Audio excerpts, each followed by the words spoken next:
Todo começo de temporada é a mesma coisa. Vídeo de apresentação bonito, musiquinha legal, dirigente prometendo título, e alguns meses depois a gente se pergunta: como essa contratação foi aprovada? Hoje eu vou falar das piores contratações do futebol brasileiro em 2025. Quando a gente fala em contratação ruim, não é só quem jogou mal, hein? Entra custo, expectativa criada, contexto do clube e principalmente a insistência em nomes que já davam sinais claros de desgaste. Fala galera que se liga no Bate-Bola com Cadu, tudo beleza com vocês? Espero que sim, porque hoje estamos aqui para mais um vídeo no canal. Você que é novo, já chega aí, dá sua fortalecida, se inscreve no canal, vamos aí juntar a marca para chegar aos 6.000 inscritos. Por isso eu vou pedir para você deixar o seu like, deixar aí o seu comentário durante o vídeo, porque vai ajudar bastante esse canal que só está iniciando o projeto e começando, que vem um 2026 muito bom para todos nós, né? Já desejando de antemão um Feliz Natal e um Feliz Ano Novo, boas festas, que 2026 seja repleto de coisas boas. E no vídeo de hoje vamos falar, como você viu aí na introdução, debatendo esse tema que a gente tem que sempre lembrar. A maior culpa não é só do jogador, é pior ainda de quem o contratou. Porque quem contrata o jogador já sabendo que ele está mal, tem que ser responsabilizado e principalmente criticado por suas torcidas. É claro que cada contratação tem um contexto de expectativa, realidade, decepção, e por isso vou fazer aqui uma lista. Claro que não dá para citar todo mundo, nem todos os clubes, mas alguns nomes que, na minha opinião, não corresponderam às expectativas e está nessa lista. Bora começar então. Bom, depois de um 2024 mágico, sendo campeão da Libertadores e campeão brasileiro, o Botafogo fez um desmonte e iniciou 2025 contratando bastante. Aliás, o Botafogo foi o time que mais gastou em contratações no futebol brasileiro nessa temporada. E algumas contratações não deram retorno. Uma prova disso é que o Botafogo não conquistou nenhum título na temporada. Um exemplo é Arthur Cabral. O centroavante chegou para repor a saída do Igor Jesus, ídolo botafoguense. Mas isso custou nada mais, nada menos que 95 milhões de reais e não correspondeu em campo às expectativas. Outros exemplos de investimentos são 48 milhões no Juan Cruz, ou também 43 milhões de reais em Nathan Fernandes, e outros que são bem contestados pela torcida, como o goleiro Léo Link, que veio do Atlético Paranaense por quase 11 milhões de reais. Um alto investimento que levantou dúvidas e ao mesmo tempo gerou frustrações nos torcedores botafoguenses. Partindo para Minas Gerais, outro clube que errou bastante em contratações nessa temporada foi o Atlético Mineiro. O Galo gastou bastante em jogadores questionáveis, como é o caso de Rony. Já em baixa no Palmeiras, Rony chegou no Galo a pedido do técnico Cuca e não correspondeu também à expectativa. Com salário estimado em cerca de 1,7 milhão por mês, Rony é um dos jogadores mais criticados e o Atlético Mineiro já busca um caminho para tentar se livrar do jogador para a próxima temporada. Outro exemplo é o Júnior Santos, jogador que veio do Botafogo, inclusive fazendo gol no Atlético Mineiro na final da Libertadores, um algoz dos atleticanos. Chegou com alta expectativa, contratado por quase 50 milhões de reais, mas em campo foi um dos mais criticados pela massa atleticana. E outra contratação que também não deu nada certo no Galo foi o Biel, jogador que chegou no meio da temporada, vindo de Portugal, Sporting, clube tradicional português, mas acabou se tornando vilão na final da Sul-Americana, após perder chances incríveis na final contra o Lanús e ainda perder um pênalti decisivo nas cobranças que decidiu o título ao Lanús e o vice-campeonato para o Atlético Mineiro na Sul-Americana, que foi decidida em Assunção, no Paraguai. Um drama para os atleticanos. Drama que pode ficar ainda maior. Por enquanto o jogador está emprestado, porém tem uma cláusula de obrigação de compra caso o jogador cumpra algumas metas. Uma delas sendo jogar 1/3 dos minutos em campo pelo Atlético Mineiro. Ou seja, caso ele cumpra esses requisitos, o Atlético vai ser obrigado a desembolsar mais de 40 milhões de reais pelo jogador. Partindo para o Rio de Janeiro, o Fluminense foi outra equipe que investiu bastante na temporada, visando o Mundial de Clubes. No Mundial, os resultados foram até satisfatórios, foi a última equipe brasileira a ser eliminada, porém, nos gastos não foram tão produtivos. O Fluminense contratou o Soteldo, que já estava em baixa no Santos, por um valor alto, R$ 33 milhões por 50% do passe do jogador. Jogador que foi muito criticado, até chegou a fazer 2 gols na reta final do Brasileirão, mas chegou a ser vaiado só de pisar em campo pela torcida do Fluminense. Outros investimentos altos que não tiveram retorno e nem muitas oportunidades ao decorrer da temporada são os casos de Lescano, contratado por R$ 29 milhões, e Santi Moreno, contratado por R$ 32 milhões. Tiveram poucos minutos em campo e muito provavelmente serão testados no estadual, no Carioca, no início da temporada de 2026. E para fechar o Fluminense, já com um investimento mais baixo em Everaldo e Freitas, porém com atuações que trouxeram críticas fervorosas da torcida tricolor. Everaldo, que teve até a campanha Chuta Everaldo no Mundial de Clubes, e o Freitas, que para muitos teve a zaga, vamos dizer assim, totalmente salva pelo Thiago Silva ao decorrer da temporada. São contratações que foram feitas esse ano e também ficaram abaixo da média. Continuando no Rio de Janeiro, o Vasco, que foi finalista da Copa do Brasil, investiu em alguns jogadores não por valores tão altos, mas sim em salários bastante elevados. E alguns deles não se saíram tão bem assim em campo. São os casos do zagueiro Lemos, do Tietê, do zagueiro Lucas Oliveira e até do Matheus França, o ex-Flamengo, que chegou no meio da temporada, mas até agora não demonstrou muita coisa. Quem sabe se recupere na próxima temporada, caso fique no Vasco. Partindo para São Paulo, começando pelo tricolor paulista. O São Paulo começou a temporada com altos investimentos, é o caso da contratação do Oscar, alta expectativa de jogar ao lado do Lucas Moura, mas as coisas não saíram no trilho que era esperado. Inclusive, o São Paulo fecha o ano nas capas policiais. Mas uma contratação que realmente foi frustrante para o torcedor foi o Oscar, que infelizmente teve que encerrar a sua carreira mais cedo por problemas de saúde. Mas o jogador tinha um salário elevado, cerca de R$ 2 milhões por mês, sofreu 2 graves lesões e pouco atuou durante o ano. E agora teve de, infelizmente, encerrar a sua carreira por um problema mais grave envolvendo o coração. Outros 2 que não desempenharam tanto foi o Dineno, jogador que veio do Cruzeiro, e o Rigoni, uma contratação até meio inacreditável que o São Paulo fez após negociações frustradas com o atacante Marcos Leonardo no meio da temporada. Rigoni não deve permanecer e, obviamente, não deveria nem ter sido contratado.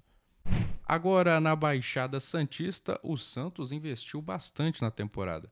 Mesmo vindo da Série B, teve a chegada do seu astro Neymar e elevou bastante a folha salarial do clube. Chegou em um momento que o Neymar recebia 21 milhões por mês nos primeiros 6 meses de contrato. Depois esse valor foi reduzido para 4 milhões no segundo semestre. Porém, o Santos chegou a ter uma folha salarial altíssima no primeiro semestre, ultrapassando a marca dos 30 milhões mensais. Dentre esses jogadores, alguns não corresponderam em nada à expectativa do torcedor. Um exemplo é Tiquinho Soares, que foi envolvido numa negociação com Jair, promessa da base santista, que foi para o Botafogo, enquanto Tiquinho Soares veio num valor de 3 milhões de euros, o valor que foi descontado na venda do Jair. Porém, o salário do atacante no Santos é bastante alto, recebe cerca de 1,5 milhão por mês, valores que não se justificaram em campo, mas aí a culpa é obviamente de quem contratou e assinou esses valores. Outros valores inacreditáveis no mundo santista foi a contratação do Tassiano, vindo do Bahia, por uma operação que custou no total R$ 32 milhões. Isso mesmo, não é o jovem Tassiano, é o experiente Tassiano que custou R$ 32 milhões. Pouco jogou durante a temporada, mas na última rodada fez 2 gols decisivos contra o Cruzeiro, que garantiram a permanência e a classificação do Santos para a Sul-Americana. E agora não se espantem, isso mesmo, o lateral Mike, já vindo em baixa do Palmeiras, assinou com o Santos e recebe um salário de cerca de 1 milhão por mês. Isso mesmo, o Mike recebe um salário de cerca de 1 milhão por mês no Santos. E ele é reserva e o Santos tenta arrumar algum jeito de se livrar do jogador para a próxima temporada. Mas dificilmente ele vai abrir mão desses valores e algum outro time vai querer pagar esses mesmos absurdos. E para fechar, o Brahim Bilal, isso mesmo, que gerou muitos memes, muitas risadas, não gerou tantas risadas assim em campo. Pouco atuou, poucos minutos, não chegou até 1 hora jogada com a camisa do Santos, mas o seu salário é alto. Recebe cerca de R$750 mil por mês no Santos. E isso não foi correspondido em campo e, obviamente, novamente, quem tem que ser cobrado é quem o contratou.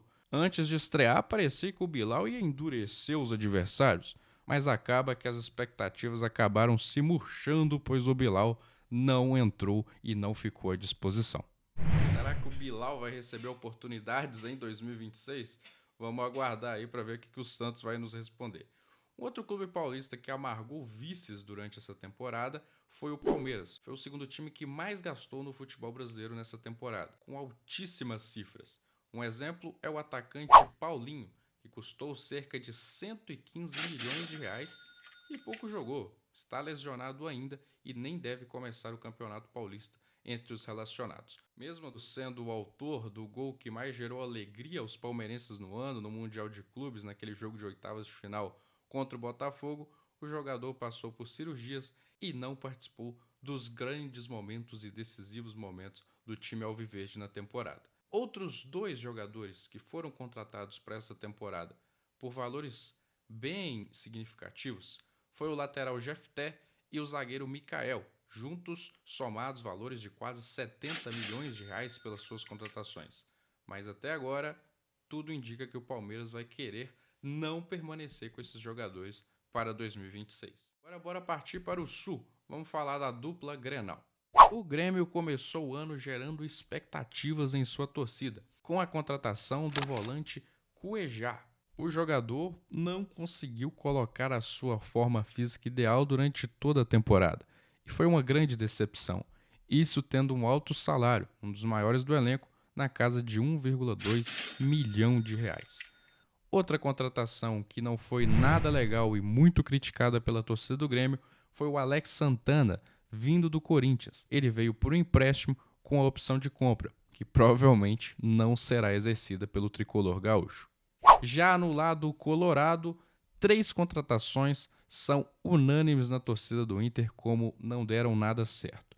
É a do Ramon, a do Richard e do Ronaldo. Ficaram bem abaixo das expectativas e ainda alguns deles falharam em jogos decisivos. Ainda dá para citar o Kaique Rocha, que praticamente não jogou e recebeu do Inter o zagueiro Kaique Rocha, também está nessa lista. Bom, para fechar o vídeo aqui, nessa lista que a gente tem que fazer ela um pouco mais enxuta, obviamente, repetindo, não dá para citar todos os clubes, mas vamos falar do qual, na minha opinião, foi em custo-benefício a pior contratação do futebol brasileiro em 2025. Estamos falando do Cruzeiro, que fez algumas contratações que deram certo e outras que não deram certo. Mas a do Gabigol, certamente, em termos de expectativa, realidade, custo, benefício, foi uma das mais negativas. O Cruzeiro iniciou o ano dando um presente de ano novo ao seu torcedor. O Gabigol, ídolo flamenguista, o predestinado, chegou ao Cruzeiro com altas expectativas, vendas de camisa, apoio da torcida cruzeirense, mas durante o ano nada deu certo. Isso mesmo, o Gabigol até chegou a fazer alguns gols no Mineiro, muitos deles de pênalti, é verdade, mas o alto salário não se correspondia em campo. Contando com as luvas, o salário de Gabigol passa da casa dos 3 milhões de reais. Isso porque ele recebe 2 milhões e meio de salário, mais 800 mil de luvas em seu contrato.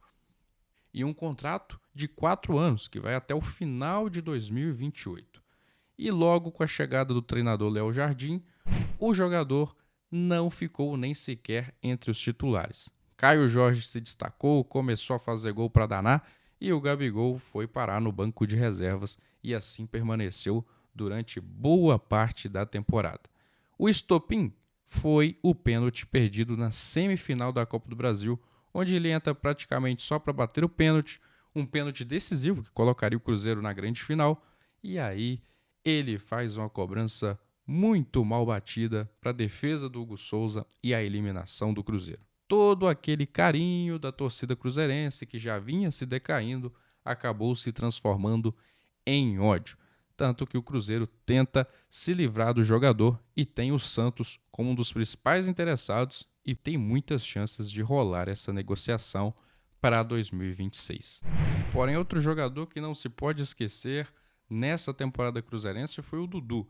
Depois de uma contratação frustrada, o Cruzeiro chegou a anunciar o jogador e acabou que ele permaneceu no Palmeiras na temporada passada. O Cruzeiro insistiu novamente e contratou de vez o atacante para essa temporada. Mas o relacionamento pouco durou. Com a chegada do Léo Jardim e colocando o jogador no banco, gerou uma crise entre os dois e uma crise no Cruzeiro, de certa forma, que acabou fazendo o Dudu rescindir o seu contrato. Ele recebia cerca de 2 milhões por mês, que seria num valor de 60 milhões para o Cruzeiro rescindir o contrato com o atleta.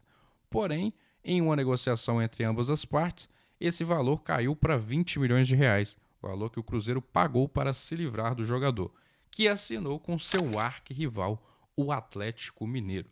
Essa história do Dudu literalmente dariam vários capítulos para uma novela. Você deve ter percebido que nenhum jogador do Corinthians e do Flamengo foram citados. Isso porque o Corinthians contratou apenas 2 jogadores no ano. E não foram mal. Inclusive, o Corinthians foi campeão da Copa do Brasil nessa temporada. Enquanto o Flamengo contratou até que bastante, porém é até difícil de falar que alguém foi mal, pois o Flamengo ganhou quase tudo nessa temporada. Até mesmo o Emerson Royal, que é um dos mais criticados dentre todos esses contratados, pode acabar se recuperando na temporada que vem. Muito bem, galera, esse foi os nomes nessa lista que eu fiz das piores contratações, envolvendo vários contextos, custo-benefício, expectativa, realidade, tudo como eu falei, e aí você pode dar a sua opinião também nos comentários. Faltou algum nome? Deixa aí, faz a sua lista. Qual foi a pior contratação do seu time nessa temporada? Deixa aí, participe, se inscreva no canal para mais conteúdos como esse. Deixe o seu like também. Valeu, um grande abraço e que 2026 seja ainda melhor para todo mundo. Valeu, tchau!